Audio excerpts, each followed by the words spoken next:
South Korea arrive in Qatar to participate in their 10th consecutive World Cup, a span that dates back to 1986, which is a very impressive record.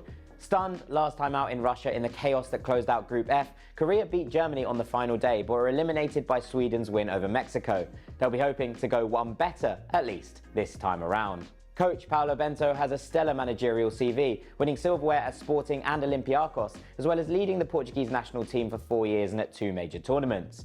He was in charge in Russia last time as well, and would probably have been shifted on in the coaching carousel if it wasn't for COVID. South Korea have a pretty regular pattern of moving on their coach after each World Cup cycle, and yet he remains respected by this group, even if there are questions from the public about a poor sequence of results this year.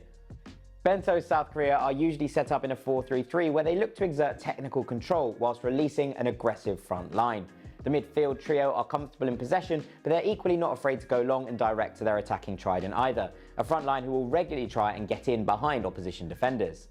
This is by no means simply a counter-attacking team, however. In possession, the fullbacks have license to get high and wide, the wingers are happy to invert and kick inwards to create overloads in the middle. South Korea love to commit numbers to goal-scoring opportunities when they sense the moment is right.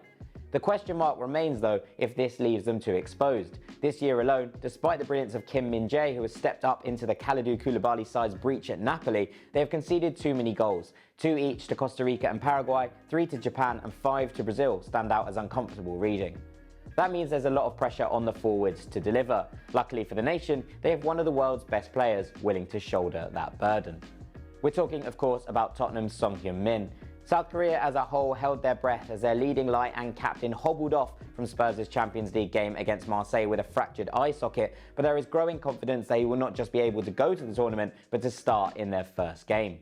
Son's ridiculous ability in transition, to dance past players at full speed, and his unerring finishing powers are the difference between this side being competitive or not. A leader by example, Son will head up the press, track back to help his fullback, and produce moments of individual quality when his nation need him most. He is not alone though on the offensive front. If Son starts in a wide position as we expect, the man through the middle is likely to be Hwang Ui-jo, the Olympiacos striker on loan from Nottingham Forest.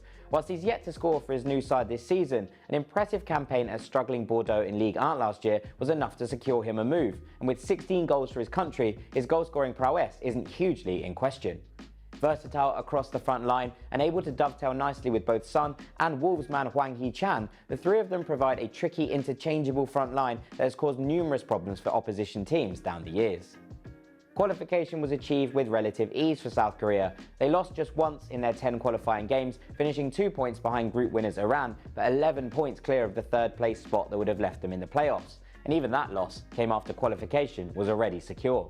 In a group with Portugal, Uruguay and Ghana, getting out of it would be a real achievement for South Korea, even with such a stellar forward line, and their odds of 400 to 1 reflect that challenge. That said, this is a side that have caused shocks before, and when you have a player like Son with the individual ability to turn a game on its head by himself, don't be surprised if more upsets occur in Qatar.